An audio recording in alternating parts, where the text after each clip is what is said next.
Welcome বন্ধুরা, তোমরা সবাই কেমন আছো? আমি তো খুব খুব খুব ভালো আছি। তোমরা ভালো থাকো। যে যেখান থেকে আমার ভিডিও দেখছো তারা নিশ্চয়ই সবাই ভালো আছে। ঠাকুরের কাছে বিয়ে করি আমার পরিবার যেন সব সময় ভালো থাকে, সুস্থ থাকে। তো বন্ধুরা, আজকে একদম সহজ চটজলদি একটা নিরামিষ রেসিপি তোমার সাথে শেয়ার করব।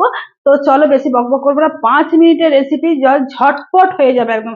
আগে থাকতে তোমরা যে একটুখানি রেডি করে রেখে দাও, তাহলে কিন্তু ঝটপট হয়ে যাবে। তো চলো, আজকে তোমাদেরকে বলেই ফেলি, একটা আলুর দমের নিরামিষ রেসিপি সিক্রেট মশলা দিয়ে তোমাদের সাথে শেয়ার করব। তো চলো, ব্যাক ক্যামেরা আগে। তো প্রথমে দেখো বন্ধুরা, একটা কিন্তু আমি প্লাস্টিকের বাটি নিয়ে নিয়েছি। এই বাটির মধ্যে দেখো দিয়ে দিচ্ছি খানিকটা টক দই। টক দই মানে বড় চামচের 1 চা চামচ নিয়েছি টক দই। তোমরা খুব ভালো করে দেখো, 1 চা চামচ নিয়েছি টক দই। এর মধ্যে দিয়ে দেবো ধনে পাউডার। 1 চা চামচ নিয়েছি ধনে পাউডার, ছোট চামচের। এখানে দিয়ে দিচ্ছি স্বাদ মতো নুন। যেহেতু আমি টক দই ব্যবহার করছি, তাই ব্যালেন্সের জন্য একটু দিয়ে দিচ্ছি চিনি। দই দিলে একটু চিনি দিতে হয়, ব্যালেন্সটা ঠিক থাকবে। তারপর এখানে দিয়ে দিচ্ছি এটা রেড চিলি পাউডার। পাউডার একটু কালারের জন্য দিয়ে দিলাম। এখানে দিয়েছি কসুরি মেথি পাতা। একটু তোমরা হাতে ডলে নেবে, আমি একটু হাতে ডলে নিচ্ছি। তোমরা এইভাবে একটু হাতে চটকে দেবে, খুব ভালো লাগবে খেতে। তো দেখো, এখানে দিয়ে দিলাম পাতাটা। এরপর খুব ভালোভাবে কিন্তু এইভাবে মাখিয়ে নেব। সামান্য একটু জল দেবো, সামান্য একটু দিয়ে দিচ্ছি জল। জল দিয়ে একটা স্মুথ পেস্ট এইভাবে চলো বানিয়ে নিই। একটা স্মুথ পেস্ট এইভাবে বানিয়ে নেবো। তো চলো, খুব ভালোভাবে কিন্তু যাতে দলা পাকানো না থাকে সেইভাবে কিন্তু, যেহেতু একটু নুন দিলে দেখবে দইয়ের মধ্যে একটু নুন দিয়ে দই যদি চামচ দিয়ে ফেটিয়ে নাও তো দলাটা থাকে না।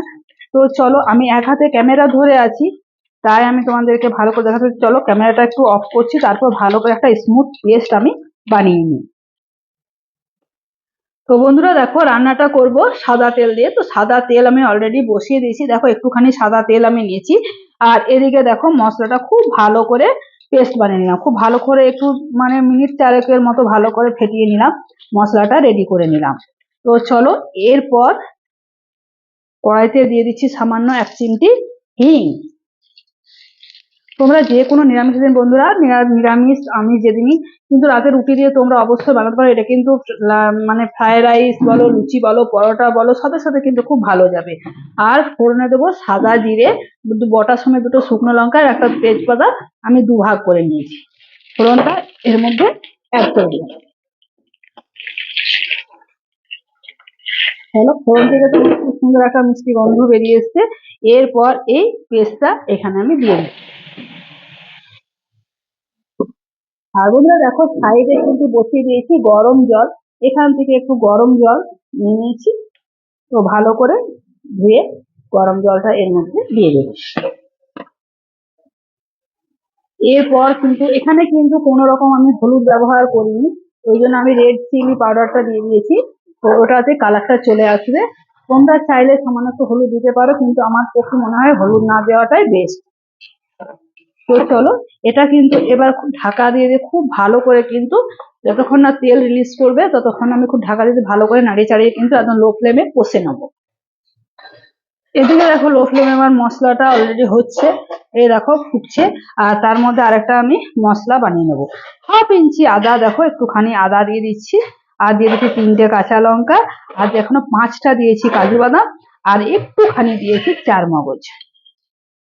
চলো, এটা সামান্য একটু জল দিয়ে বেটে নিয়ে চলে আসি। দেখো, ঢাকা দিয়ে কিন্তু খুব ভালোভাবে আমি কষলাম মশলাটা। খুব ভালো করে কিন্তু কষেছি। তার মধ্যে দেখো সুন্দরভাবে তেল রিলিজ করতে আমার শুরুও করেছে। এরপর এখানে দিয়ে দেবো এই পেস্টটা এর মধ্যে দিয়ে দিচ্ছি। তো সামান্য এখানে তো গরম জল বসিয়ে দিয়েছি। ওরা দেখো, এর মধ্যে সামান্য জল অ্যাড করে দেবো। ভালো করে মিক্সিং জার ধুয়ে পরে জলটা এর মধ্যে দিয়ে দেবো। জলটা দিয়ে খুব ভালো করে এইভাবে কিন্তু আর একটু খুব ভালো করে নাড়িয়ে চাড়িয়ে কষে নেবো। চলো, ঢাকা দিয়ে দিয়ে মিনিট 2-এর মতো ভালো করে কষিয়ে নিই। আর এদিকে কিন্তু আলু সেদ্ধ করে নিয়েছি। আলুটা জাস্ট আমি প্রেসার কুকারে একটা সিটি দিয়েছি। এটা শীতের ছোট আলু, শীতের ছোট আলু দেখবে দম খেতে খুব ভালো লাগে। তো এবার আমার একদমই করা হয়ে ওঠেনি বন্ধুরা।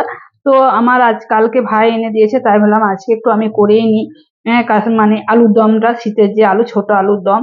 তো একটা দুটো আমি ওই জন্য গোটাও রেখে দিয়েছি, একটু নুন দিয়ে কিন্তু জাস্ট একটা সিটি দিয়ে নিয়েছি। বাকি দুভাগ করে আলুগুলো আমি কেটে একটু নুন দিয়ে সেদ্ধ করেছি। তোমরা কিন্তু প্রেসার কুকারে একটা সিটি দিয়ে সেদ্ধ করে নেবে। তো চলো, মশলাটা একটু ভালো করে হোক, আর মিনিট দুয়েকের মতো কষাই মশলাটা। তারপরে এই আলুটার মধ্যে দিয়ে দেবো। পরে যে একটা কি সিক্রেট মশলা দেবো সেটাও তোমার সাথে শেয়ার করব। তো লো ফ্লেমে খুব ভালোভাবে কষে নিলাম। দেখো তেল সুন্দরভাবে আমার ভাজতে শুরু করে দিয়েছে। তো কিন্তু এটা কিন্তু নাড়তে হবে, যেহেতু তোমার চারমগজ কাজু বাদাম পড়েছে। তাই আমি ঢাকা দিয়ে দিয়ে খুব সুন্দরভাবে নাড়িয়ে চাড়িয়ে, হ্যাঁ, ঢাকা খুলে ঢাকা বন্ধ করে খুব ভালোভাবে, তলাতে কিন্তু একদমই বন্ধুরা দেখো লাগতে দিইনি। তো দু এক সেকেন্ড বাদ বাদ ঢাকা খুলে খুব ভালোভাবে নাড়িয়ে চাড়িয়ে কষে নিলাম মশলাটা। আর সুন্দরভাবে দেখো আমার তেল রিলিজ করতে শুরু করে দিয়েছে। এরপর আমি এর মধ্যে দিয়ে দিচ্ছি সেদ্ধ করা আলুটা। আলুটা দিয়ে খুব ভালোভাবে এরকম মিনিট দুয়েকের মতো আরো কিন্তু কষতে হবে, যাতে সমস্ত মশলা আলুর মধ্যে ঢুকে যায়। চলো, সমস্ত মশলা খুব আলুর মধ্যে খুব ভালো করে এইভাবে মিশিয়ে নেবো। ঢাকা দিয়ে মিনিট দুয়েকের মতো আর একটু কষে নেবো। তো ঢাকা দিয়ে দিয়ে দেখো খুব ভালোভাবে কিন্তু নাড়িয়ে চাড়িয়ে কষে নিয়েছি। আর কালারটা দেখো কি সুন্দর হয়েছে। ওই জন্য তোমাদেরকে বললাম হলুদ দেবার কোনো দরকারই পড়বে না। আর তোমরা যদি কেউ দিতে চাও তাহলে দিতে পারো। হলুদটা না দিলে কিন্তু দেখবে রেস্টুরেন্টের মতো যে আলুর দমের যে কালারটা, সেরকম কিন্তু কালারটা আসবে। তো চলো, এর মধ্যে এবার দিয়ে দিচ্ছি গরম জল।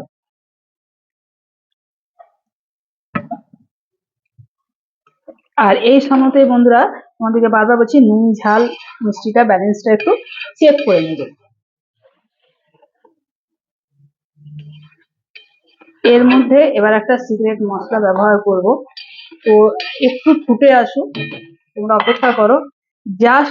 জাস্ট ফুটে আসলে একটু ঢাকাটা দিয়ে ফুটিয়ে নেবো, আর মশলাটা ব্যবহার করব।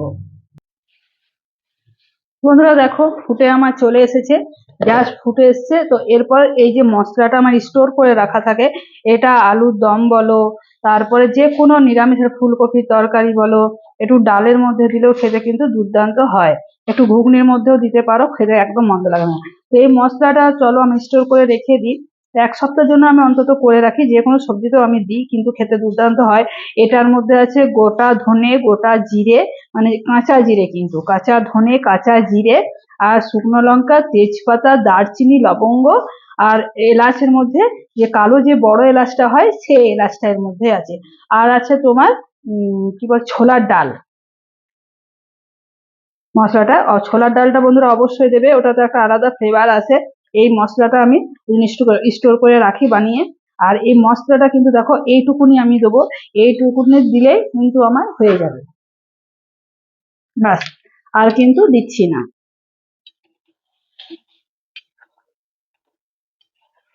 চলো এই মশলাটা দিয়ে একটুখানি জাস্ট ফোটাবো, ওই দু মিনিটের মতো ঢাকা দিয়ে একটু ফুটিয়ে নেবো, তাহলে আমার রেডি হয়ে গেল আলুর দমের রেসিপি। তো ঢাকা দিয়ে দেখো 2 মিনিটের মতো ফুটিয়ে নিয়েছি।